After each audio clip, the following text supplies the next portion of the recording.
Et c'est bon, on est en live. Bonjour à tous, j'espère que vous allez bien. On se retrouve du coup pour cette troisième et dernière journée de sommet. C'est déjà la fin. On va aujourd'hui parler avec Morvana de la place des plantes dans la naturopathie. C'est, je pense, la conférence que vous attendez tous. Parce que généralement, quand on prend le chemin de la naturopathie, on a un premier attrait au niveau des plantes.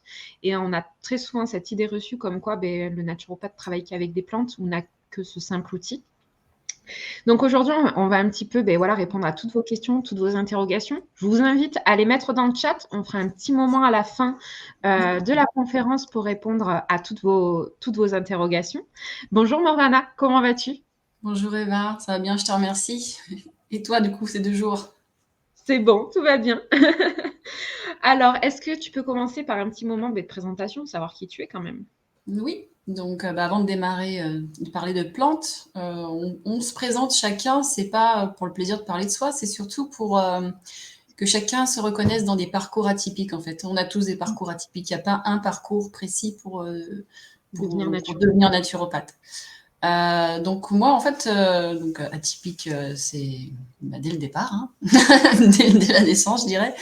Et à l'école, je me passionne de plein de choses, et puis il y a des matières qui m'intéressent pas du tout. Mais en tout cas, celles qui me plaisent, elles n'ont pas de relation directe. Donc, à un moment donné, j'étais amenée à faire un choix. J'aimais la SVT et les maths, mais j'avais pas envie de faire forcément sciences, physiques, chimie, mais j'aimais pas l'histoire géo, mais j'aimais les langues, les arts. Donc, il a fallu faire un choix. Et arrivé en seconde, j'ai eu le malheur d'ouvrir un annalbac de sciences, de carrière scientifique, et j'ai pris peur. Et donc, dans la vie, on est amené soit à faire des choix de peur, soit des choix de cœur. Et donc là, ça a été un choix de peur. Je me suis dit, je vais pas faire ça parce que je sais pas si je vais y arriver. Il me fallait le bac. Si j'échoue, je vais mal le vivre. Et Ok. j'ai pas fait un choix forcément qui était de cœur, même si j'aimais beaucoup les langues vivantes. Donc, ça a été quand même un choix qui m'a plu. Donc, j'ai fait littéraire trilingue. Mais juste après, j'ai fait un choix de cœur. J'ai découvert la réalisation, j'avais envie de réaliser des courts-métrages, de la publicité, des clips, surtout avec humour. Et donc, du coup, j'aimais beaucoup regarder Culture Pub, je trouvais ça très créatif, je trouvais ça sympa. Ouais. Et donc, je suis rentrée à la fac UFR d'art plastique et j'ai fait art du spectacle et j'ai fait une licence. Arrivée à la maîtrise, donc je vais faire maîtrise de scénario, j'ai laissé tomber parce que ma fac a déménagé de l'autre côté de Paris. Je me sentais pas de tout traverser aux heures de pointe, donc voilà. Puis c'était pas l'urgence, donc je me suis mise à plein temps dans mon boulot d'étudiant. Donc je travaillais dans un très grand disquaire, vendeur aussi de livres, libraire, Ouais. très connu en France, une grande enseigne. Et donc j'ai commencé à faire ça à temps plein pour réfléchir. Et j'avais même possibilité de passer dans la com, dans ce magasin. Et puis finalement, gros craquage. Début de la vie d'adulte, grosse désillusion, trop de choses qui me tombent dessus, je craque, je perds pied, et je fais une dépression. D'accord. Et au plein milieu de ma dépression, un ami me dit, mais toi, je te verrais bien avec les enfants. Et donc, je me suis dit, plutôt que rien faire, parce que je supportais pas l'idée d'être au chômage non plus, donc je me suis retrouvée dans l'animation. Et effectivement, travailler avec des enfants, avec leur spontanéité, leur authenticité, j'ai retrouvé un peu plus confiance dans l'humain. Et j'ai fait ça quelques temps, mais je me suis dit, c'est pas un vrai boulot, donc je vais pas faire ça toute ma vie. Donc j'ai fait le concours de professeur des écoles. Ouais. Mais non, là, ça n'allait pas non plus. Trop de discipline, un carcan qui ne me plaisait pas. Donc, je fais le concours histoire de voir ce que c'était qu'un examen. C'est plus tard que j'ai compris à quoi ça me servait. Mais bon, j'ai pas poussé plus. Suite à ça, donc toujours fonctionnaire, je suis devenue fonctionnaire du coup dans l'animation. Et ce qui m'a plu dans ce domaine-là, c'était la pédagogie, la remise en question, les besoins de l'enfant. Et sur le même temps, j'ai fait même de la direction. D'accord. Et au même moment, j'étais donc hyper stressée et mon médecin s'est dit: «Ah non, non, non, mais il faut pas que ça revienne ça», parce qu'elle avait peur que je refasse une dépression. Bon, moi, je m'inquiétais pas pour ça, mais il y avait des angoisses qui me revenaient, etc. Donc, à un moment donné, elle m'a donné un traitement. Je n'avais pas trop regardé ce que c'était. J'ai commencé son traitement, mais j'ai pris la moitié du cachet. Je suis montée Oui. dans ma voiture côté passager. Et je me suis dit, D'accord. mais Ah, ok, non, on va arrêter la chimie. Non, non, non, c'est pas ça. Et au même moment, donc j'ai la mère d'une amie qui nous trouvait toutes stressées, fait, mais les filles, pourquoi vous n'allez pas à la maison de l'Inspire, apprendre à méditer, etc. Donc j'ai rencontré des disciples d'un maître qui s'appelle Thich Nhat Hanh, et donc qui est décédé Oh, pas longtemps, voilà. Et c'est d'accord. l'antenne, le village des Pruniers qui est en Dordogne, en fait, il y avait l'antenne en région parisienne qui était dans ma ville, en fait. Donc Ouais.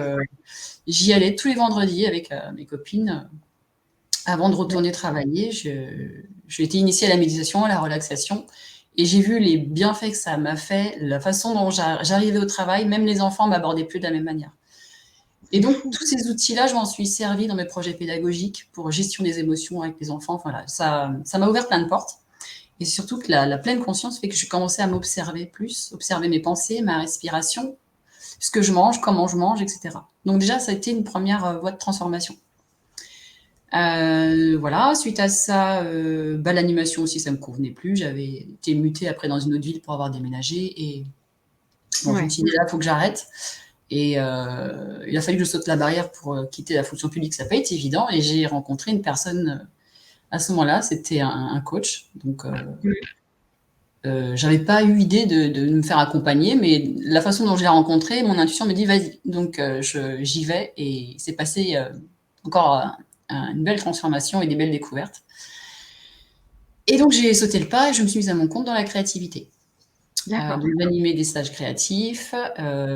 J'ai fait une grande communauté sur Internet, c'était le Positive Journal, qui avait Mmh. au moins 1000 inscrits la première année, puis après, il y en avait un peu moins, c'était les personnes qui étaient vraiment motivées, qui ont continué.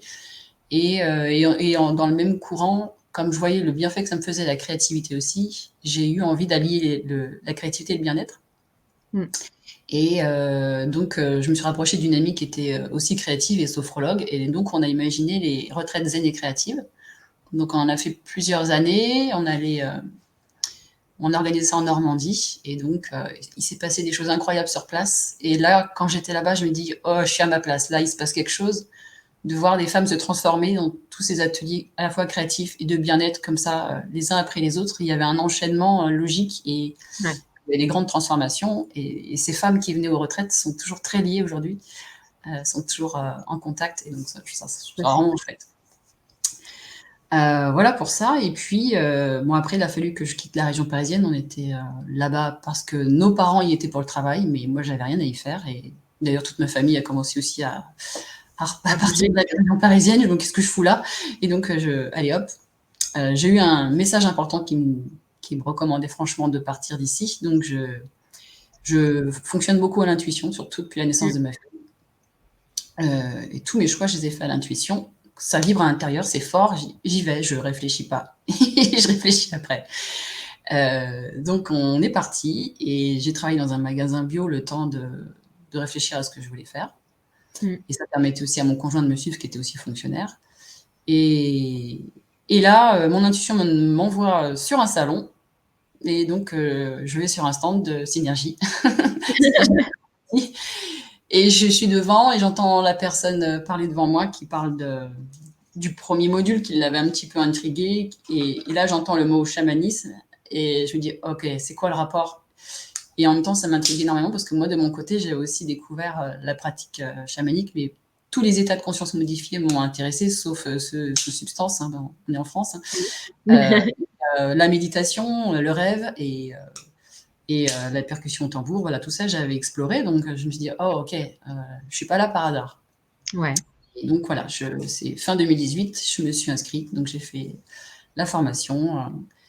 Et puis, quand j'ai réussi voilà, mon examen, ma directrice d'antenne expliquait qu'elle allait déménager dans le nord de la France. Donc, du coup, on s'est dit, mais qu'est-ce que va devenir l'antenne? Elle a dit, bah, c'est comme vous voulez, les filles, s'il y en a une qui est volontaire. Alors, ce coup, je ne me suis pas sentie légitime, mais c'est après que je me dis, mais en fait, si je me projette d'ici un an, bah, et Oui. pourquoi pas, en fait. Et donc là, il y a ce goût de la transmission que j'avais déjà qui était une bonne occasion. Et puis, je continue aussi, je fais des conférences. Donc, je C'est pense pas pour génial. rien que Corinne m'a invitée à intervenir aujourd'hui. C'est top. C'est incroyable parce qu'avec chacun d'entre vous, il y a toujours un petit point commun au niveau du chemin, qu'on a. C'est, moi, j'ai commencé mon chemin, d'ouverture, spirituelle et cetera aussi avec Thich Nhat Hanh. Ah tiens. Le premier Et livre que j'ai lu de spiritualité, de bien-être, etc., j'avais 11-12 ans. À waouh. l'époque, ma mère, elle m'avait amenée chez un médecin traditionnel chinois parce que je faisais des insomnies. J'avais des problèmes de sommeil et ce médecin traditionnel chinois m'a dit, si tu fais des insomnies, c'est qu'il y a au plus profond de toi une peur de la mort. Et je te conseille de lire le livre Il n'y a ni mort ni peur de Thich Nhat Ah, Hanh. c'est- Et du coup, je l'ai lu. Et en fait, ça a été le premier d'une très longue série. J'ai lu tous les Thich Nhat Hanh. Je suis absolument fan de cet homme et c'est pour j'aurais ça que fait j'ai vu ton regard s'illuminer quand je ouais, l'ai cité. ouais, j'aurais eu, enfin, j'aurais adoré le rencontrer vraiment au village des Ouais, Pruniers et au moins voir un petit peu. C'est même des livres que je recommande, même pour les étudiants naturopathes. Il y a pas mal de notions, même s'ils sont, on va dire, d'attrait bouddhiste. Je suis pas du tout bouddhiste, etc. Il y a des notions à l'intérieur qui peuvent être très intéressantes oui, beaucoup de de sagesse, méditation, de lâcher prise, d'intérêt-être. de soi, ouais, de savoir-être, de savoir-faire qui peuvent être intéressantes même à initier au niveau. Je me rappelle d'un livre sur la méditation consciente, donc le fait de marcher et de méditer en même temps. Ça, c'est souvent quelque chose que je recommande parce que c'est un format de méditation qui est un peu plus facile pour nous que de simplement s'asseoir en tailleur et de méditer et de penser à ce qu'on est en train de manger, etc. À ce qu'on va Mm. manger ce soir, etc. Donc, c'est hyper intéressant. Merci, en tout cas. Et pour rebondir là-dessus, je pense qu'on va dépasser 1 heure, hein, parce que si on commence à s'enflammer à chaque page, un des moines m'a demandé, alors du coup, par quoi tu as commencé? Parce qu'on lisait, on parlait des lectures Thich Nhat Hanh, et j'ai dit, je m'en suis acheté plusieurs, et j'ai commencé pour une transformation de l'esprit. Il m'a dit, c'est pas le plus facile pour commencer, parce qu'il y a plein de notions qui vont pas forcément te parler. Mais il Ouais, m'a dit, ne t'inquiète pas, c'est très bien de commencer par ça. Lis-le et tu vas voir, il va y avoir des choses qui vont bouger. En fait, même si tu comprends pas, lis-le, ça va agir. Et en effet, j'ai commencé à faire des rêves très très parlants et des révélations. Et donc, mon alimentation a changé énormément aussi à ce ouais. moment-là. Ouais, c'est top, c'est fou, hein, c'est fou. Et Et donc, c'est fou parce forcément, que quand maintenant, l'alimentation a le corps, changé, la santé s'est améliorée. ouais. C'est fou parce qu'on ne le savait pas avant de faire ces conférences, qu'à chaque fois, il y avait un petit point commun, à chaque fois, il y a un petit truc qui est dingue, en fait. Tu me relis, ouais. Ouais. Du coup, on va commencer cette conférence Allez. où on va parler donc du coup voilà des plantes, de la place des plantes et comme on a pu voir dans ces dernières conférences où on a parlé surtout de démarche holistique du naturopathe, d'éducateur de santé, de prise Oui. en compte de tous les états d'être en fait Mm. du corps, autant énergétique, physique, etc. Donc tu vas surtout nous parler de l'allopathie verte. C'est très souvent ce qu'on pense qu'est un naturopathe. Tu Oui. vas nous détailler ça. Oui. PS, la réalité de nos missions, en fait, au niveau de la naturopathie. C'est ça. On voulait aborder ce point-là parce que quand on est naturopathe, les gens demandent mais qu'est-ce que vous faites et qu'on on dit ce qu'on fait, c'est ah oui, C'est les plantes. c'est soigner avec les plantes. Alors déjà, alerte, c'est pas soigner. Il n'y a pas d'idée de traitement de la maladie, on est bien d'accord. Et surtout que c'est pas que les plantes. Et on va voir aussi en quoi les plantes interviennent. Donc déjà, pour définir ce que c'est que l'allopathie, parce qu'on peut en entendre parler sans vraiment avoir la définition, donc le Larousse dit de l'allopathie, c'est mode habituel de traitement médical qui combat la maladie en utilisant des médicaments qui ont un effet opposé au phénomène pathologique. Donc phénomène pathologique, il faut entendre par là symptômes. Donc ça appartient aux médecins, D'accord. l'allopathie. C'est pas de notre sort. Et que même si on le fait de manière naturelle, parce que on est souvent tous amenés, voilà, quand on a le choix entre le naturel et la chimie, on va se diriger quand on est un petit peu attiré par ce domaine-là, on préfère aller vers des substances naturelles pour Mm. éviter des effets secondaires, etc. Mais il y a des cas où non, il n'y a pas le choix, ça va être l'allopathie chimique parce que les plantes ne peuvent pas forcément venir à bout de tout. Bien sûr. Mais voilà, en tout cas, c'est une démarche qui consiste à se pencher sur le symptôme et le voir comme lui étant ce qui dérange et le faire disparaître. Mm. Mais comme on l'a pu voir dans les autres conférences avec mes collègues, c'est que le symptôme, en fait, c'est un langage du corps et c'est un moyen pour lui déjà de signaler et en plus d'évacuer en fait un problème. Il cherche son réajustement. Par exemple, la fièvre, c'est un phénomène naturel. L'inflammation est un phénomène naturel. ça pose problème quand ça déborde, que c'est trop. Donc, la démarche holistique, la démarche naturopathique, elle est globale. Elle se penche avant tout donc sur la cause de la cause. La cause déjà, puis la cause de la cause. Et donc là, on revient au principe de causalisme cher à Hippocrate. Et donc, on va regarder du côté du terrain, de la personne. Qu'est-ce qui a été à la source de ces déséquilibres en chaîne qui arrivent après quelque chose de plus en plus visible, de symptômes, et puis après, en finale, à la maladie. D'accord. Donc, c'est avant tout une démarche préventive et d'intelligence du corps. Totalement. On a vraiment cette démarche. C'est vrai que moi, je me rappelle pendant mes études de naturopathie, beaucoup d'étudiants avaient été étonnés qu'on n'apprenne pas une plante, un symptôme, une plante, un symptôme, et l'utilisation en fait qu'on a dans notre quotidien. Alors tout à l'heure, j'avais mis une illustration de la béquille, c'était pour le côté allopathie verte. Il y en a beaucoup qui font de l'allopathie verte. La personne, malheureusement, il y a aussi des naturopathes, mais ça dépend de la vision qu'on a. Mais des gens repartent avec une liste pas possible de compléments alimentaires. Du coup, c'est une béquille. Quand on retire la béquille, le problème revient. Donc c'est pour ça qu'on cherche toujours la cause. Totalement.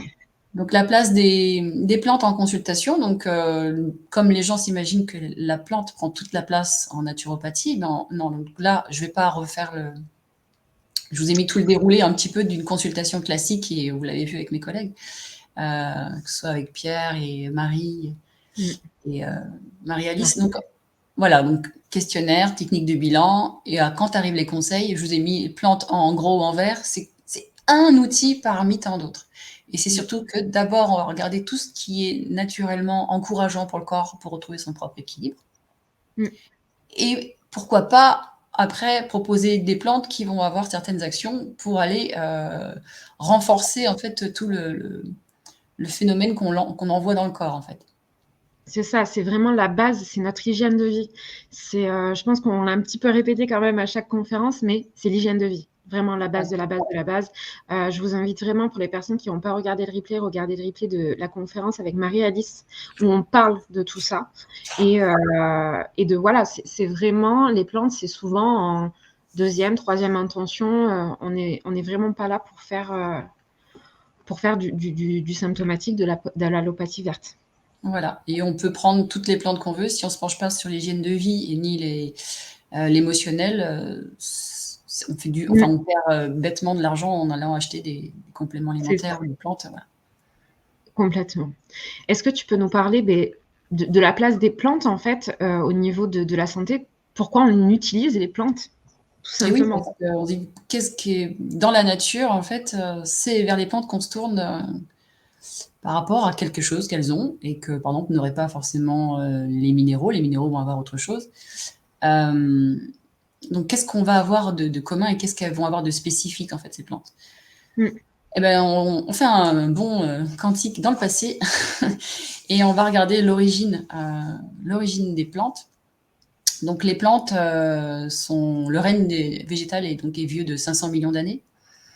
Et quand on remonte encore plus loin, donc voilà le chiffre, je ne l'ai plus, 3,5 milliards d'années, l'apparition de premières cellules dans les océans, et 1,5 milliard d'années. Donc là, il y a une cellule qui a commencé à changer, qui commence à avoir un noyau et des mitochondries. Et donc, on se demande si ces mitochondries, ce n'est pas une forme de bactérie qui a été intégrée en fait, dans la cellule. Et là arrivent des organismes multicellulaires qui ont donc en unité des bases, ces cellules eucaryotes. Et ben là, on est sur notre ancêtre commun avec les plantes et les champignons. Voilà, tout le règne animal, végétal, les champignons ont cette origine en commun. Donc forcément, quand on part du principe qu'on a une origine commune comme ça, donc il y a encore d'autres choses communes en plus qu'une origine, donc il y a la structure de l'ADN qui est en commun. Quand on compare une cellule humaine et une cellule de plante, en fait, il y a pas mal de points communs. Et au niveau, du coup, comme l'ADN, ça va être la bibliothèque de toutes les informations du vivant, enfin de l'être qui comporte cet ADN. Et qu'on en a en commun, ça veut dire c'est aussi un langage, en fait. C'est un code. Un code qui est engrammé dans la cellule. Donc, on va avoir des choses en commun avec cette plante. en termes de communication, d'information à l'intérieur. Mm. En fait, la plante, sur ces 500 millions d'années, elle ne peut pas se mouvoir, elle reste sur place, donc elle a élaboré des stratégies de survie et aussi de coopération avec toutes les autres plantes autour. Et sa stratégie énorme va être surtout la biochimie, en fait. C'est des molécules, en fait. Et donc, elle est ultra élaborée, la plante, d'avoir élaboré tout ça en 500 millions d'années. Oui. Et nous, Homo sapiens sapiens, donc on fait partie de la grande famille des animaux qui a été développée beaucoup plus tard. Et l'humain, en fait, est encore beaucoup plus tard dans le règne animal. Et donc, Homo sapiens sapiens, 200 000 ans. On est des bébés à côté des plantes. Et dans la famille animale, en fait, on a élaboré d'autres stratégies. Du fait de pouvoir se mouvoir, animal, on est animé, on peut se bouger dans l'espace. Et donc, d'autres stratégies, donc attaque, fuite. Et on va regarder le cerveau humain, en fait, raconte aussi cette histoire avec le cerveau reptilien qui est très intuitif. Et ensuite, il va y avoir le cerveau limbique, où l'apparition des émotions et de l'attachement. Donc là, c'est ce qu'on a en commun avec beaucoup beaucoup d'animaux, dont les mammifères. Ensuite, seulement arrivé notre néocortex, qui est un outil génial, en fait, qui nous a permis aussi la subjectivité, la créativité, l'art, le goût pour la musique. Et cet outil, en fait, il est tout récent et l'humain n'a pas encore complètement approprié cet outil. Il n'en a pas encore fait le tour, et surtout, si ses intentions ne sont pas justes, cette intelligence peut être dangereuse pour lui et pour tous les vivants autour. Donc, il faut rester humble, en fait. On se croit souvent les plus intelligents, mais en fait, c'est la nature elle-même qui est au-delà, milliards de fois plus intelligente que nous, et donc on a tout à apprendre d'elle. Donc voilà, c'est un langage commun entre le règne végétal et le règne humain. Donc forcément, des molécules qui sont issues de la plante, qui ont une action à l'intérieur de la plante. Elles ont toutes. Il n'y a rien qui est fait par hasard, en fait, dans la nature. Donc toutes ces molécules vont avoir une action dans la plante pour elles, pour se protéger, pour communiquer, pour faire circuler des fluides à l'intérieur d'elle, tout ça. Donc l'humain s'est toujours intéressé, s'est toujours tourné aux plantes, vers les plantes pour sa propre santé. Donc là, on arrive à l'histoire des plantes dans l'humanité. Donc, il faut regarder des traces, en fait, de ce que nous a laissé les fossiles. Donc, on peut remonter déjà à Cro-Magnon, 35 000 ans avant Jésus-Christ, des traces de plantes sur des sites archéologiques, plantes médicinales. Néandertal, dans un de ses fossiles, on a retrouvé aussi de la camomille. Donc, on se doute bien que ce n'est pas fait une grosse salade de camomille pour le fun. C'est qu'il en avait sûrement trouvé un intérêt et un usage particulier. Voilà. Ensuite, plus de traces autres que archéologiques, dans les fossiles, ça va être dans les écrits. Quand l'apparition de l'écriture arrive dans l'humanité, il y a aussitôt des traités de médecine, de plantes qui apparaissent avec l'écriture. Ce qui veut dire qu'avant, c'était une tradition sûrement plus orale. Oui. Et c'est pas juste, regardez, cette plante fait ceci, cela, c'est carrément même des recettes, des mélanges et des recettes de préparation à base de plantes. Donc voilà, l'humain a toujours utilisé la plante pour sa santé, d'abord à l'état brut, et au fur et à mesure, après, on a fait des préparations, il a commencé à les transformer pour en extraire des principes actifs. Totalement. Puis on a aussi cette synergie avec la plante, c'est s'il n'y a pas de plante sur Terre, on meurt. Parce que nous, on traite au niveau oxygène, etc. On enregistre l'oxygène, on rejette le monoxyde de carbone, et la plante, l'inverse. Elle se nourrit de monoxyde de carbone et elle rejette de l'oxygène. Donc c'est grâce en fait aux plantes aussi qu'on a vie, tout simplement. C'est une symbiose. On nous a souvent dit que en fait, dans le règne du vivant, c'était la loi du plus fort. En fait, c'est pas ça. C'est le vivant, en fait, il est collaboratif et c'est une symbiose, en fait. Les plantes, elles arrivent à communiquer entre elles, à s'aider entre elles, à échanger.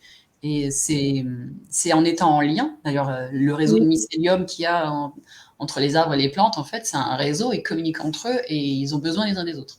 Et donc, c'est une bonne leçon pour nous, humains, que en fait, tout seul, on ne peut pas s'en sortir. On est fait pour être reliés les uns aux autres. C'est ça, totalement. D'avoir cette unité, en fait, au niveau de notre équilibre global.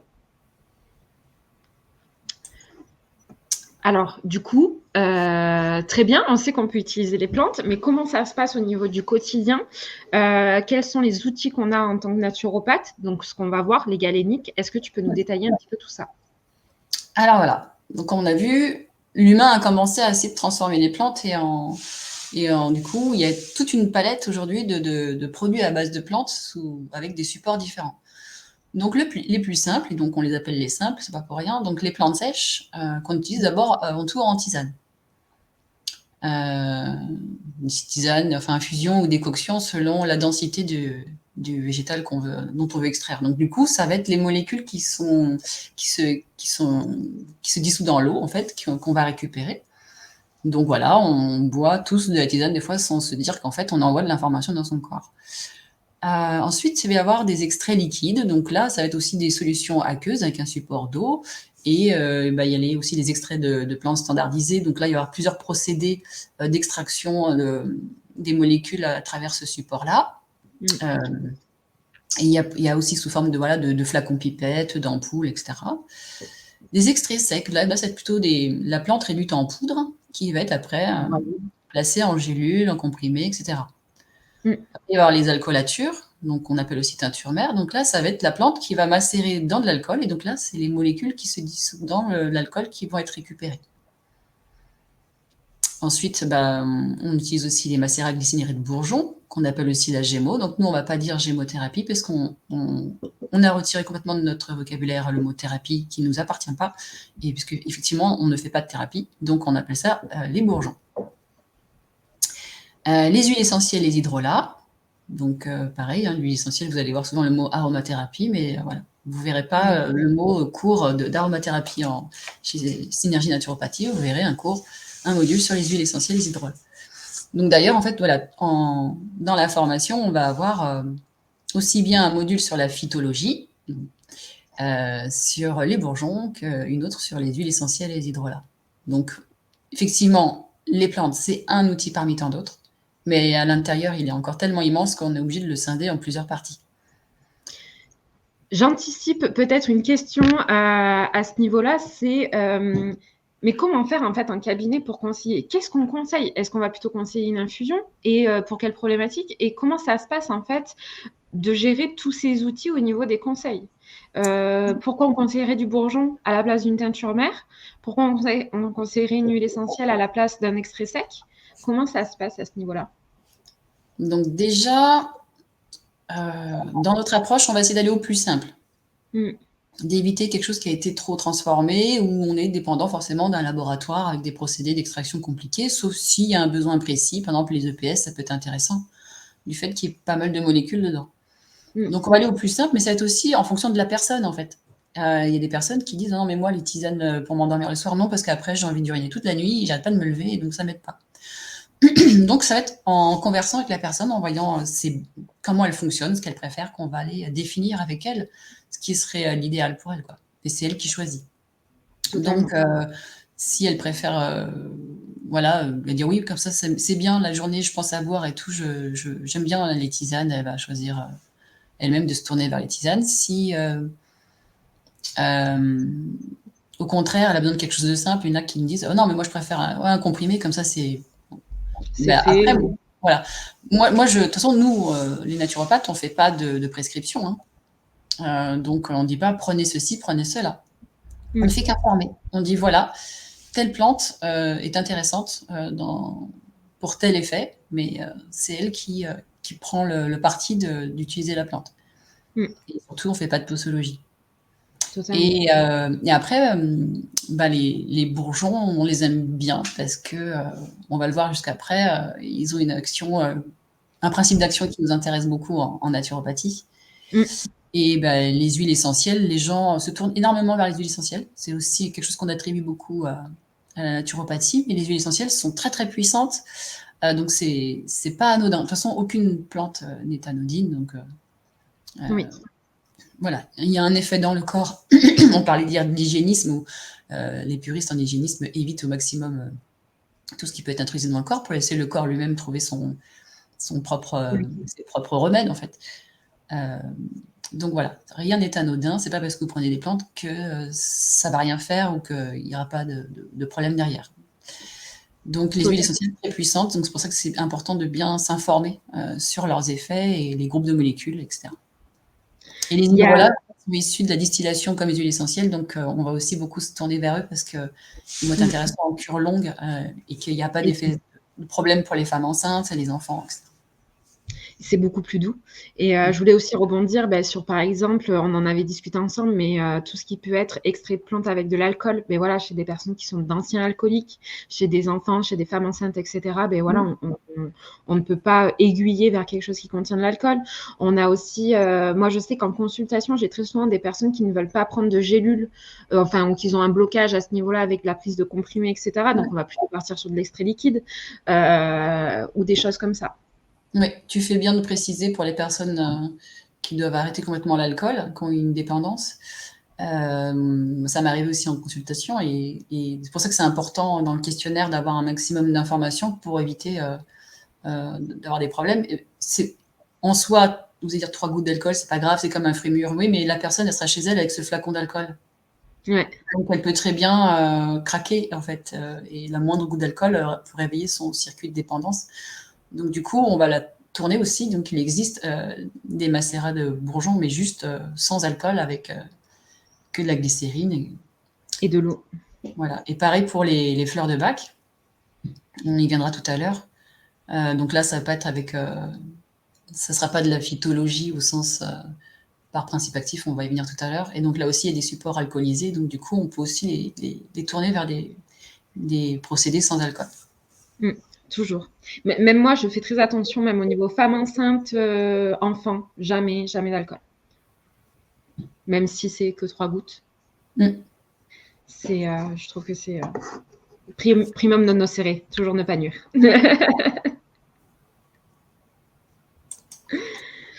Donc du coup, comment ça se passe au niveau, je vais te laisser aiguiller au niveau de la notion de totem qui est très chère à nous en tant que naturopathe. Voilà. Donc, on a vu tout à l'heure que selon le procédé d'extraction, on va avoir un groupe de molécules et pas forcément toutes. Il y en a qui sont miscibles dans l'eau, d'autres dans l'alcool, dans les corps gras, etc. Donc, pour avoir cette notion de totem, le totem, ça va être la totalité des molécules de la plante entière, en fait. Et donc, si cette plante entière a toutes ces molécules-là, donc elles ont toutes une importance, et donc il y a une synergie entre toutes ces molécules, c'est un code en fait, c'est un langage particulier de la plante et une logique. Et que, comme on voit aussi avec l'eau de Quinton, en fait, tous les minéraux combinés en fait dans l'océan qu'on retrouve en même proportion dans notre sang, mais en plus dilué, c'est une logique naturelle. Il n'y a pas dans la nature un élément isolé tout seul, un minéral tout seul. Ça n'existe pas, c'est toujours des combinaisons de molécules.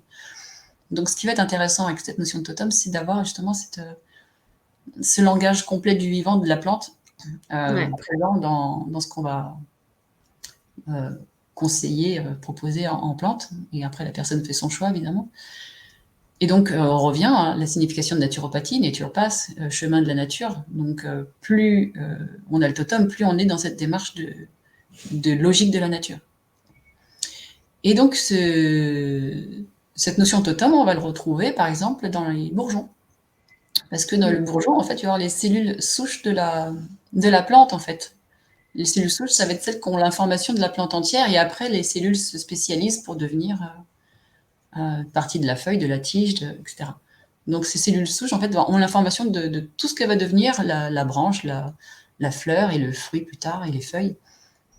Donc, il y a le totem est beaucoup plus abordé en fait avec le bourgeon. Voilà. Totalement. Et ça, c'est très intéressant. Moi, je pense que ça passionne un peu tous les étudiants de naturopathe quand on apprend ça en gémothérapie. Moi, je me rappelle que ça m'avait fascinée de me dire, mais waouh, c'est incroyable quand même la nature à ce niveau-là. Ouais. Moi, je l'avais appris ça j'avais fait une formation professionnelle d'huile essentielle quand je travaillais en magasin bio.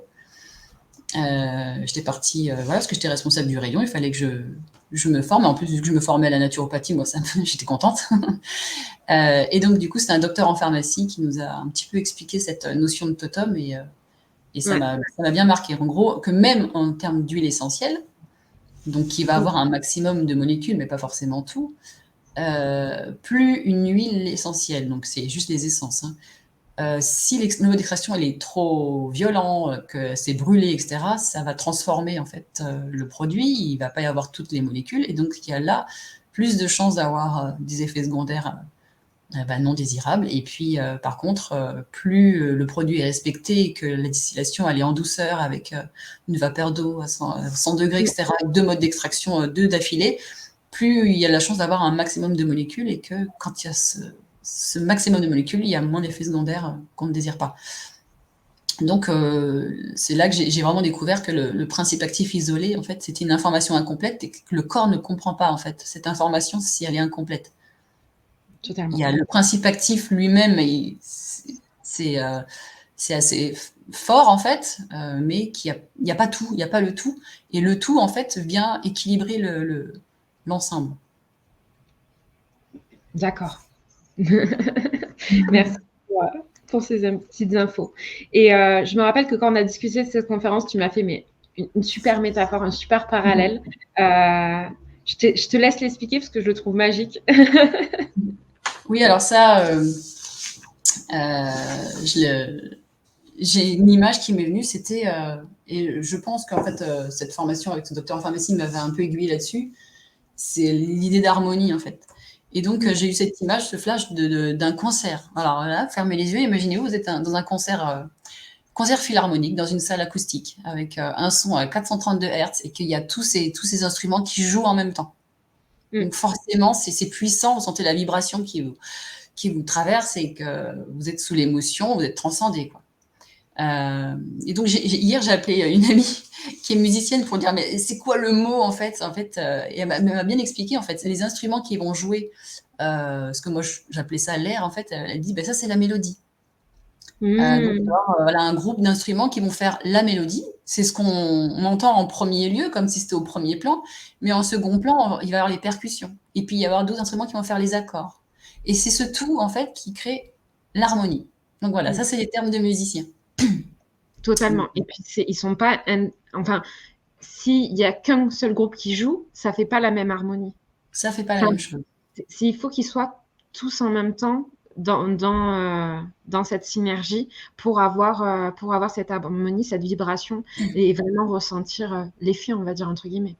Donc tout va faire de l'effet, même le principe actif isolé, mais c'est-à-dire que quand vous avez cette harmonie, c'est le même langage que l'harmonie que nous on a dans le corps, et donc du coup l'information est complète, et donc l'effet est catalysé, il est beaucoup plus puissant, mais en même temps doux. Voilà. Et par exemple, si on part sur le même principe et que du coup on va prendre toujours dans cette même salle acoustique, mais juste 3 violons qui vont jouer la mélodie, ben là vous êtes loin, vous n'entendez pas bien, vous approchez, vous entendez, vous reconnaissez bien la mélodie, elle est reconnaissable, mais l'effet va pas être le même. Donc ça va être comme quand on va avoir un groupe de molécules récupérées par un mode d'extraction, mais pas complet. Et par contre, si on pousse la comparaison plus loin, vous jouez le même air, hein, la même mélodie, mais ça va être une flûte en plastique qui vient vous le jouer près de l'oreille dans un préau. On reconnaît la mélodie, donc le corps, il entend l'information, mais il a très hâte que ça se termine en fait. Donc là, on va être le principe actif, limite, là, plutôt synthétique. Donc le traitement médicamenteux, des fois, on n'a pas le choix. Et puis, par contre, c'est le médecin qui le propose. Mais c'est pas, voilà, là, c'est encore moins anodin, et que du coup, c'est pour ça qu'il y a des tests qui sont faits pour les médicaments avant de les mettre sur le marché. C'est pour ça qu'il y a des effets secondaires, qu'il y a des notices, voilà, et qu'il n'y a que le médecin qui les propose sur ordonnance. Donc, voilà. Donc là, on est dans le besoin en urgence, etc. Totalement. Et tu vas nous parler du coup de cette magnifique comparaison aussi d'harmonie, de vibration avec Pythagore. Ouais, alors là, hier soir, je me connecte sur Facebook et je tombe sur le post de ma collègue Marie-Alice qui poste ça. Je dis, mais voilà, elle poste ça au moment où j'étais vraiment baignée dans cette comparaison à la musique. Donc, vous voyez, la petite image du dessus, c'est les ondes de l'harmonie, harmonique en fait, en musique, où il va y avoir plusieurs ondes les unes sur les autres, transposées en dessous avec une radio d'un coquillage. C'est les mêmes ondes de forme. Et donc, avec était associée cette phrase de Pythagore que je vous ai mis aussi, c'est la matière physique et la musique, j'ai fait une faute de frappe, et la musique solidifiée, parce que je voulais rajouter ce matin, vite fait. Et la musique solidifiée, donc c'est énorme en fait. Et là, on rejoint en fait ce que disent, tu vois, on parlait tout à l'heure de la pensée bouddhique, mais après il y a aussi tout ce que disaient les peuples racines. C'est que la matière est liée à la vibration et que même la vibration en fait précède la matière. Que la matière en fait c'est une vibration mais qui est densifiée. Donc tout est vibratoire et donc je suis tombée il n'y a pas longtemps, je sais plus si c'était sur Science et Vie ou quoi, qui passait une info, c'était l'information serait le 5e état de la matière. Donc on n'est pas étonné non plus quand on a déjà creusé de ce côté-là, du côté des sagesses ancestrales et du coup ça me fait penser à Romuald Le Terrier qui explique comme ça qu'il y a donc quand on s'intéresse aux peuples racines, on voit qu'en fait chez les chamans d'Amazonie en fait en plus de diéter une plante, la personne qui reçoit les soins de l'homme médecine, là-bas ils peuvent dire homme médecine, c'est dans leur tradition, en plus de diéter une plante, ils vont chanter un chant, c'est un icaro. Donc il est toujours associé à la plante en question. Et donc ils avaient bien reconnu que chaque plante avait une vibration propre, et donc ils l'ont associé à un chant qu'ils avaient reçu de manière intuitive, connectée au vivant, quoi. Ça, je vous conseille, mais de regarder même sur YouTube des chants icaro, mais qu'est-ce que c'est magique. Enfin, c'était l'aparté. C'est vraiment incroyable. Et donc, du coup, très bien, on a les galéniques, on sait un petit peu comment ça fonctionne, tous ces formats de plantes, comment on peut agir en naturopathie, quels sont nos modes d'action et comment on les utilise, du coup, au quotidien. Voilà, donc du coup, la plante, comme toute particule du vivant, va agir à la fois de façon aux lois de la physique, comme aux actions vibratoires. Donc du coup, il va y avoir différentes actions parmi toutes les plantes. Donc il va y avoir une action déjà sur l'agent pathogène, donc qui est étranger au corps. Et donc là, on est purement dans le traitement. Et on a tendance souvent à se tourner vers les huiles essentielles pour ça. Hein, quand un enfant va s'écorcher le genou, dans sa trousse de pharmacie, en plus d'avoir du désinfectant, on peut tout à fait avoir du tri, voilà, qu'on peut mettre à même la peau. Et donc, c'est pour avoir une action directe en fait sur un élément pathogène. Voilà. Parce que la plante, elle a elle-même élaboré ses propres procédés de protection vers des agresseurs extérieurs, que ce soit des champignons, voilà, tout ce qui va être mycose, tout ce qui va être bactéries, virus, etc. Oui, totalement. Donc ensuite, il va y avoir les actions physiologiques. Donc voilà, des actions dans le corps avec un effet ciblé. Donc là, on va rentrer. Là, on est plutôt dans aussi le côté antisymptomatique, c'est-à-dire que vous allez avoir toute une liste d'actions parmi toutes les plantes que vous pouvez découvrir quand vous découvrez la phytologie. Donc, il va y avoir les diurétiques, les mucolytiques, etc. Donc là, toutes celles qui vont avoir une action précise dans le corps. Mais c'est pour ça qu'on met un bémol, c'est attention, c'est quand on emploie la plante dans un effet comme ça, on n'oublie pas toute la logique autour d'hygiène de vie pour accompagner le phénomène dans le corps. C'est-à-dire pourquoi j'ai besoin d'un mucolytique, pourquoi j'ai un excès de mucus au niveau de l'arbre respiratoire. Je revois mon alimentation, je m'intéresse à l'émonctoire intestin, poumon, etc. Et donc je regarde, est-ce que j'ai des cols à évacuer, etc. Est-ce que j'ai besoin de me détoxifier? Voilà. Donc, et puis l'activité physique pour expectorer. Voilà. Donc, c'est toujours dans un ensemble global qu'on va pouvoir utiliser les plantes qui ont cette action-là. Ensuite, tu vas voir une autre forme d'action de la plante, c'est une action, et là, c'est là qu'on rentre vraiment dans la naturopathie, c'est une action rééquilibrante de terrain qu'on va utiliser en cure. Donc là, on va s'intéresser donc aux bourgeons, surtout eux, parce qu'ils vont aller, au lieu de faire la béquille, que quand vous l'arrêtez, l'action s'arrête, c'est qu'ils viennent informer le corps pour qu'après, il continue tout seul, en fait. C'est le relancer une action, etc. Parce qu'il faut savoir que c'est la fonction qui crée l'organe. Donc si la fonction, en fait, elle est faite par une plante de l'extérieur, l'organe, il va arrêter de faire son fonctionnement, c'est la plante qui fait pour lui. Et du coup, on fait attention, par exemple, aux bourgeons qui ont une action de phytohormones. c'est pour réinformer le corps, pour qu'après, il continue tout seul à sécréter ses propres hormones. Mais on ne peut pas prendre des bourgeons comme ça avec une action sur nos hormones de manière indéfinie, parce que du coup, le corps, il va arrêter de les produire Bah lui-même. oui, il va arrêter, ouais. Voilà. Donc, c'est comment encourager le corps à fonctionner après sans la plante. Et autre action, là, on touche encore à autre chose. Donc, l'action vibratoire. Donc là, c'est une action informationnelle de la vibration de la plante. Ouais. Donc, on le retrouve encore dans les bourgeons. Les bourgeons, ils ont encore une action vibratoire en plus d'avoir des principes actifs, et le totem. Hein. Mais on a un autre procédé qui nous intéresse aussi, et là, du coup, ça va être sur les émotions, parce que les émotions qui nous animent sont aussi des formes de vibration. Ça va être les fleurs de Bach, les élixirs de fleurs. Donc là, c'est le docteur Bach qui s'était intéressé lui-même à l'homéopathie, donc il s'intéressait déjà à l'information vibratoire d'une substance qui, une fois diluée, en fait, il n'y a plus que l'information de cette substance, mais il n'y a plus le principe actif.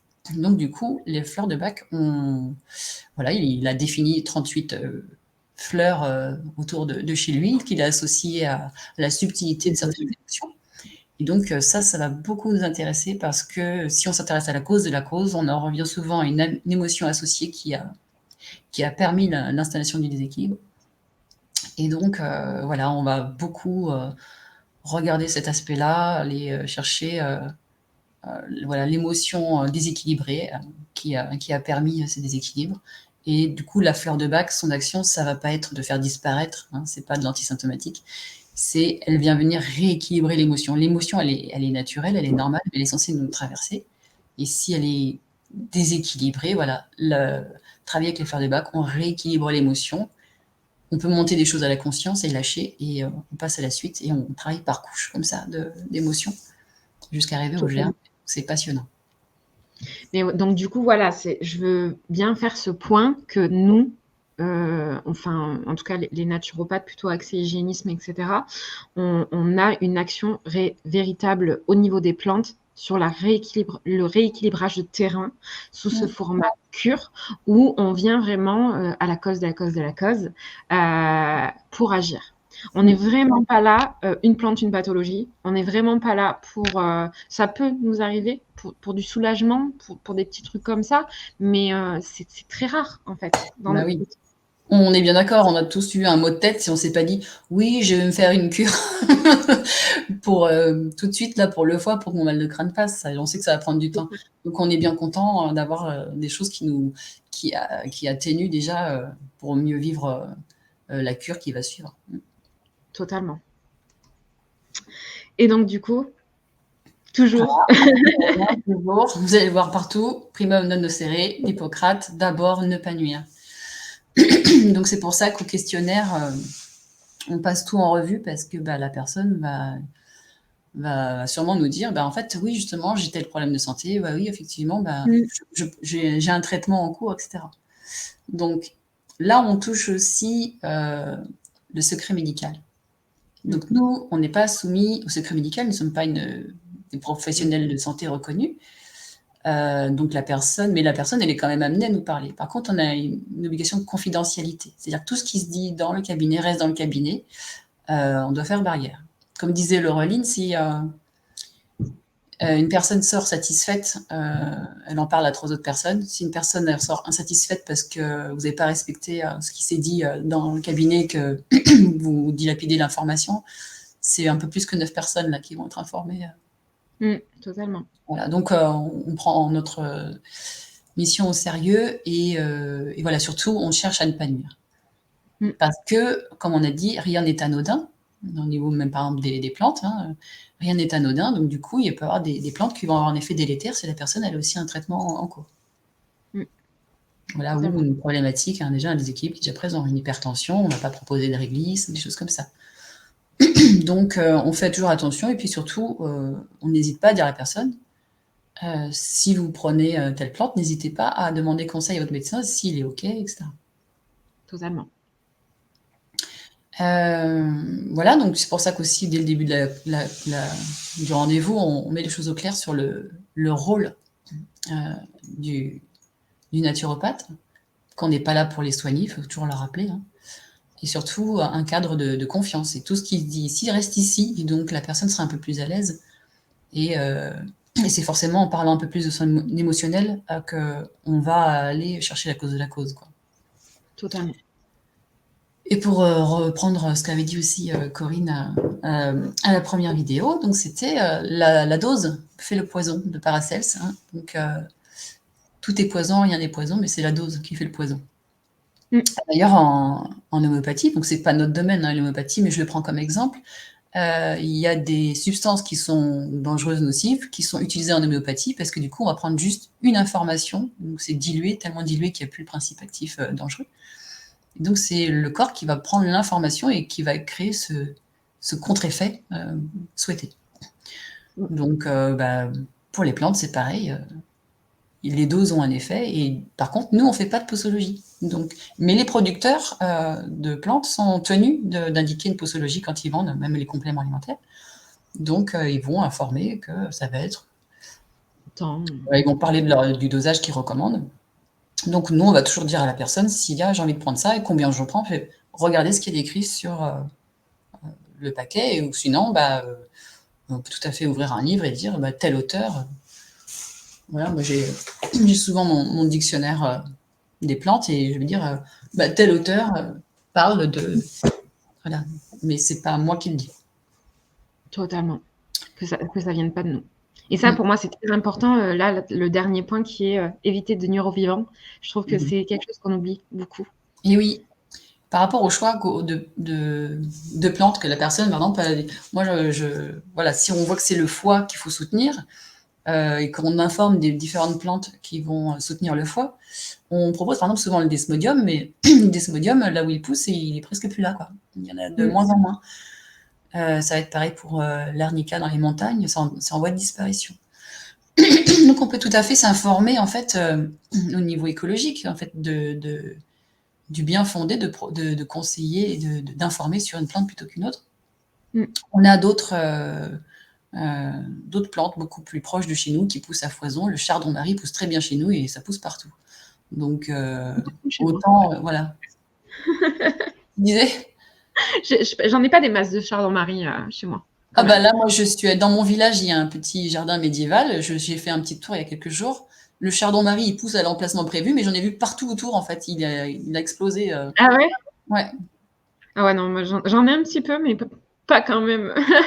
Ça va être en fonction de son climat et de son terrain. Ouais. Toujours le terrain. C'est ça. Voilà. Donc, se renseigner aussi, voilà, pour avoir une intelligence et respecter le vivant, en fait. Ne pas nuire, pas que aux consultants, mais aussi aux vivants avec lesquels on interagit et dont on est interdépendant. Et voilà, se tourner vers quelque chose de plus logique, écologique. Je crois, si je dis pas de bêtises, il y a le label Déméter qui est vraiment pas mal à ce niveau-là, qui fait, voilà, quand ils vont ramasser des plantes, ils vont toujours en laisser quand même pour au niveau biodynamique, pour que il n'y ait pas de destruction de flore non plus, etc. Donc voilà. Et puis après, l'idéal, c'est de se tourner vers des petits producteurs locaux et d'essayer de se renseigner, de voir qu'est-ce qu'ils font, comment ils font, etc. Moi, je sais que dans mon coin, j'ai même des petits producteurs de gémothérapie, etc. Et je sais qu'ils ont une certaine éthique au niveau de leur production. Exactement. Donc là, vous voyez, j'ai mon flacon mémoire pour ma microcirculation quand je cherche mes mots. Et donc là, pareil, ces petits producteurs locaux.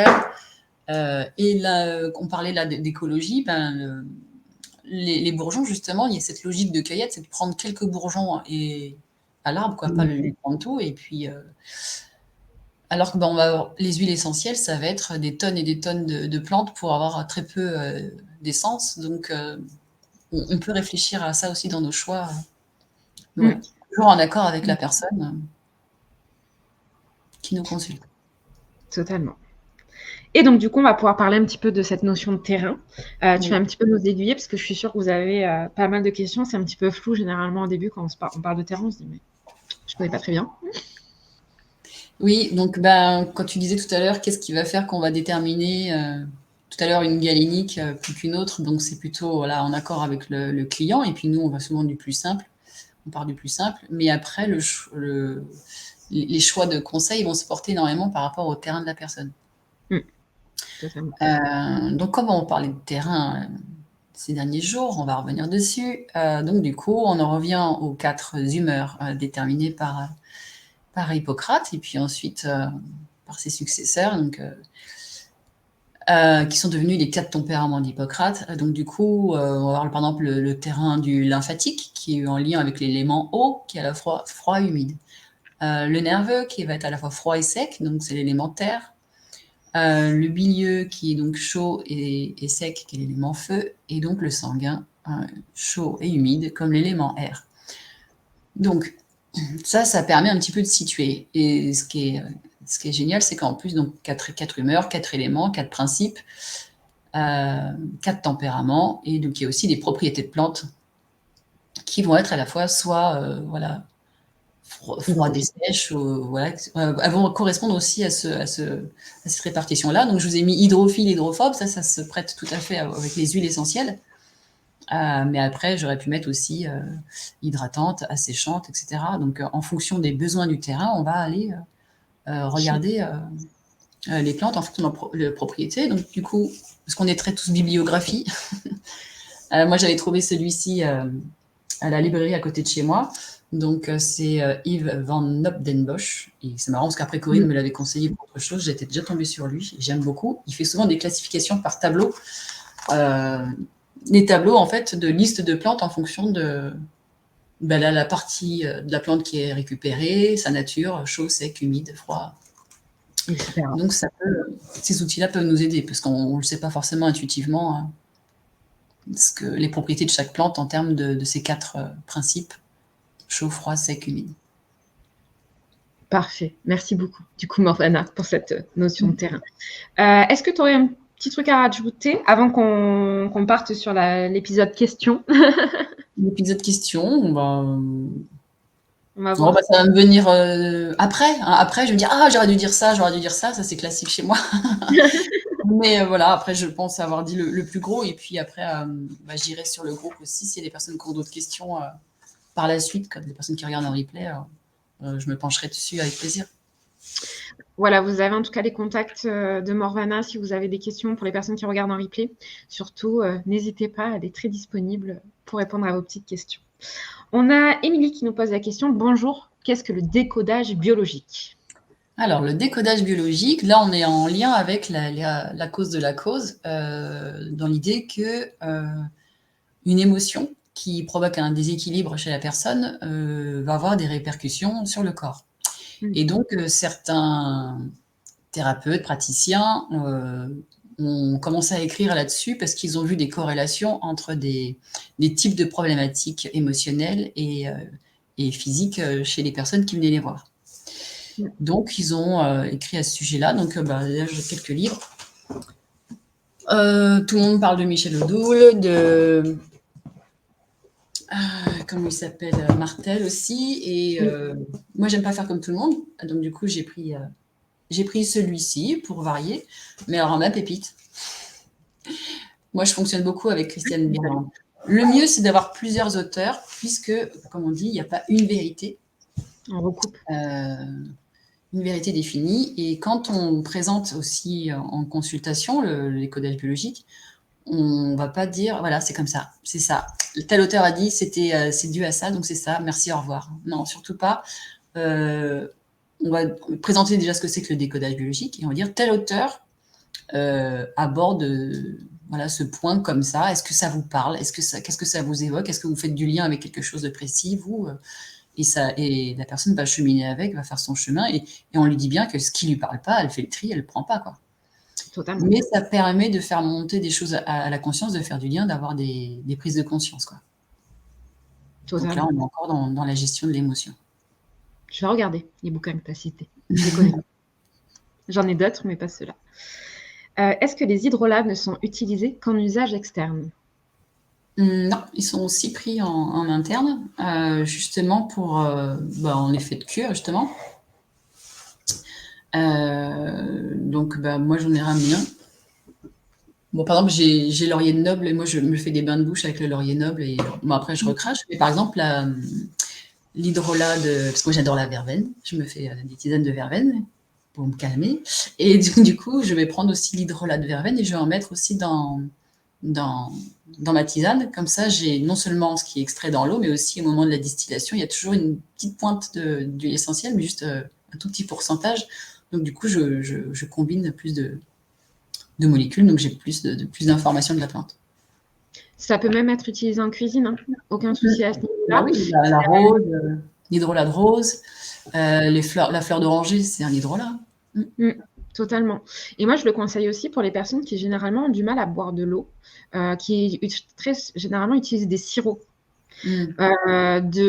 À un moment donné, de basculer en fait avec un petit peu d'hydrolat, de faire des eaux un peu aromatiques comme ça, quand ils ont pas l'envie non plus de faire des tisanes froides, qu'ils ont un peu besoin de quelque chose de rapide à faire. Ça peut être un bon moyen de pas non plus trop en abuser, mais voilà, ça peut être quelque chose de palliatif avec ce Oui, côté. plutôt des espèces de pastilles que je vois dans le commerce. Ouais, qui Ce sont. qu'il y a dedans.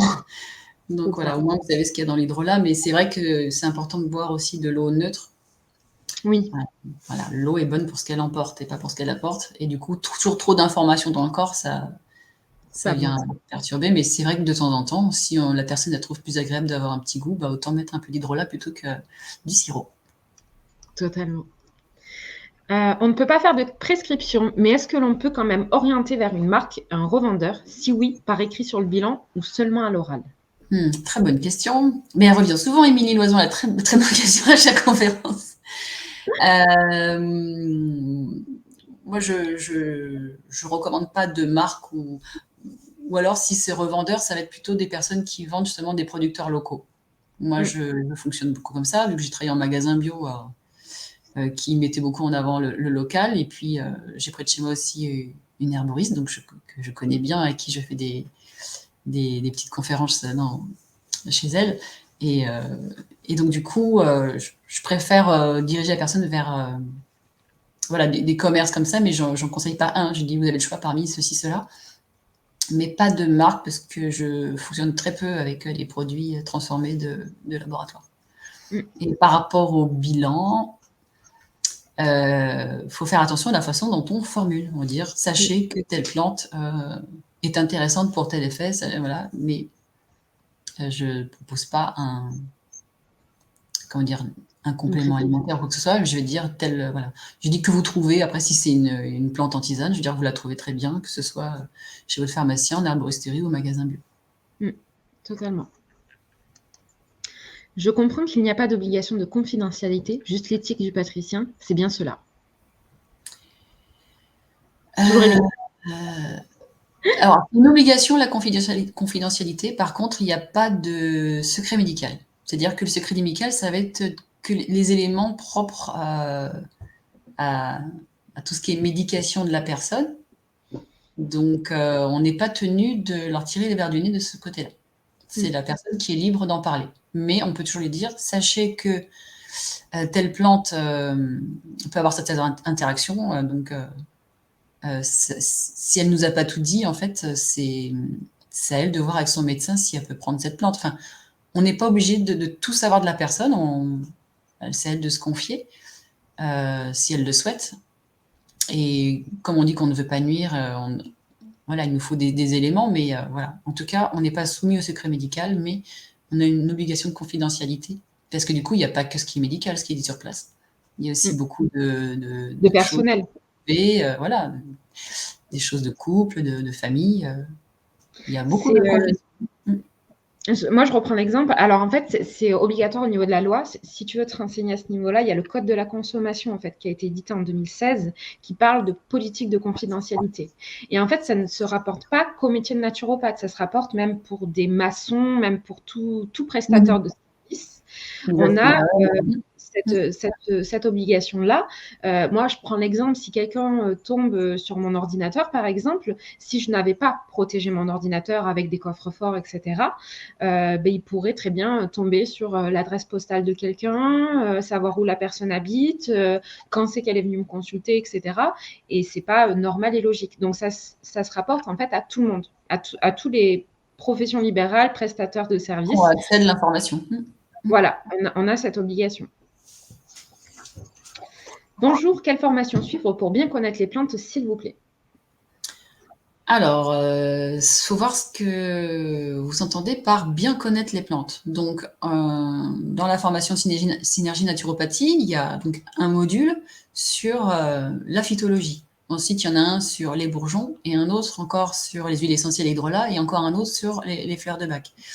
Donc, déjà, ça suffit pour en savoir un maximum. Mais comme on a une petite maxime qui nous plaît bien à Synergie, c'est Synergie Naturopathie, c'est l'élève n'est pas un vase qu'on remplit, mais un feu qu'on allume de Montaigne. Et donc, il appartient à l'étudiant d'aller aussi compléter son information, de ne pas s'en remettre complètement un programme de formation et dire que c'est le programme de formation qui lui donne tous les savoirs et qui se limite à ça. C'est aussi à soi d'aller, si on est curieux, qu'on est émerveillé par le vivant, ben, il faut y aller, quoi. Il faut dévorer des livres, regarder des conférences, voilà. Et aller et expérimenter aussi soi-même. Donc, la meilleure façon d'apprendre aussi, c'est aussi d'expérimenter. Donc, après, si quelqu'un veut vraiment creuser au niveau des plantes, il y a aussi des formations d'herboristes. Il y a vraiment, c'est pareil, si vous souhaitez vous former au niveau plantes, phytothérapie, etc., je vous conseille vraiment même de suivre plusieurs courants, plusieurs formations. Voilà, vous avez plein de noms, Pierre Fanchom, Dominique Baudou, P. Noël, Hildegarde de Bingen, etc., etc. N'hésitez surtout pas à toujours superposer en fait les informations, les formations à ce niveau-là. On a bonjour, peut-on manger des bourgeons directement sur les plantes en les récoltant nous-mêmes? Ben, regardez si ça vous plaît au niveau du goût. Après, le bourgeon, il nous intéresse surtout en macérat pour avoir l'extraction dans la glycérine et l'alcool et l'eau. Mais pour en revenir à ça, moi, j'ai fait que ma grand-mère, je lui avais demandé ce qu'elle utilisait elle, comme plante quand elle était plus jeune. Je tiens un peu mon C'est le soleil de midi. On est coincé dans la porte, c'est pas grave. Donc je demandais à ma grand-mère, mais qu'est-ce que tu avais toi comme petit remède naturel, etc. Et comme ça, je l'ai rebranché à sa mémoire. Elle m'a dit, ah ben moi, je cueillais des bourgeons de ronces et j'en faisais des décoctions. Et après, elle faisait des gargarismes. Donc, elle avalait pas, mais elle faisait des gargarismes. C'était pour, voilà, elle me dit, j'ai toujours eu une faiblesse au niveau respiratoire et elle faisait ça. Donc après, il faut creuser, hein, en fonction des. C'est marrant parce qu'on parle des recettes de grand-mère, c'est devenu complètement désuet pendant une époque, c'était quelque chose d'obsolète, c'était après la rigolade, mais je pense que c'est important d'y revenir. Si vous avez encore des anciens dans votre famille, n'hésitez pas à les questionner, ou même des personnes dans un village, des anciens et tout, enfin, ils sont riches en savoir de toutes ces choses-là. Donc, pour ce qui est de manger aussi des plantes en nature, des comestibles et tout, il y a de plus en plus de balades botaniques qui se font aujourd'hui pour savoir ce qu'on peut manger dans la nature. Donc voilà, vous pouvez regarder de ce côté-là. Totalement. Mais généralement, dans à peu près toute école de naturopathie, on va vous faire à un moment donné une salade de bourgeons. Vous avez un petit commentaire de Corinne qui place un restaurant qui sert des bourgeons dans ses plats. Bon, bah, c'est qu'elle a pris des bons bourgeons. J'imagine qu'il y en a qui ont un bon petit goût. Est-ce qu'il y a ceux de figuier? Ouais, ça doit être ça. Avez-vous un livre à conseiller sur les plantes adaptogènes? Sur les plantes adaptogènes précisément, ça ne me dit rien. Moi, je vais avoir les livres. Après, pour ce qui va être des bourgeons, quand on parlait des guides terre vivantes, ils sont vachement bien. Ouais. En plus, il a été fait donc par Dr Claudine Lou, qui est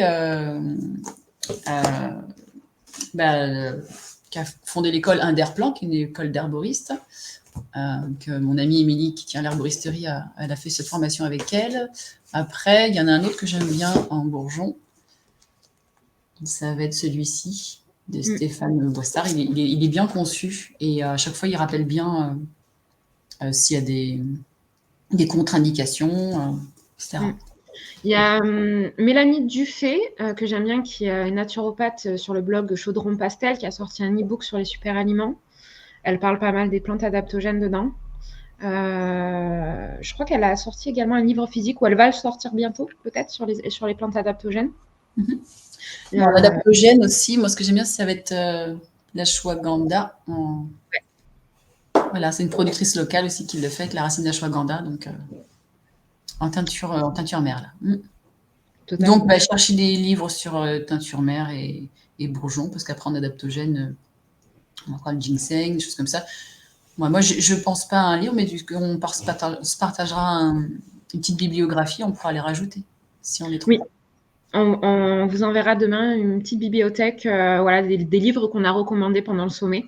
Comme ça, vous pourrez les noter, les lire, etc. N'hésitez pas, quand on est étudiant naturopathe, ça c'est toujours, je le dis toujours, mais c'est même au niveau écologique, regardez sur Vinted. Vous avez beaucoup de livres qui se vendent pas cher, de seconde main, et c'est super intéressant quand on est étudiant, parce qu'on devient très souvent boulimique de livres. Merci Morvana, est-ce que tu as un petit truc à rajouter avant qu'on finisse cette conférence? Écoute, déjà, merci à toi pour toute cette organisation. C'était vraiment chouette de te connaître plus aussi. Et après, si je peux dire quelque chose, c'est émerveillez-vous, quoi. Enfin, vraiment, tournez-vous du côté du vivant. C'est une super bibliothèque. Et là, tant qu'elle est là, bien vivante, il faut fouiller dedans, il faut s'émerveiller, être curieux. Voilà. Merci Morvana. On se retrouve tout à l'heure pour la fermeture du sommet à 17h. Voilà, on va vous parler de l'école Synergie, des cursus proposés, etc. On va pouvoir parler, voilà, un peu plus formation. Et merci à tous et je vous dis à bientôt. Salut.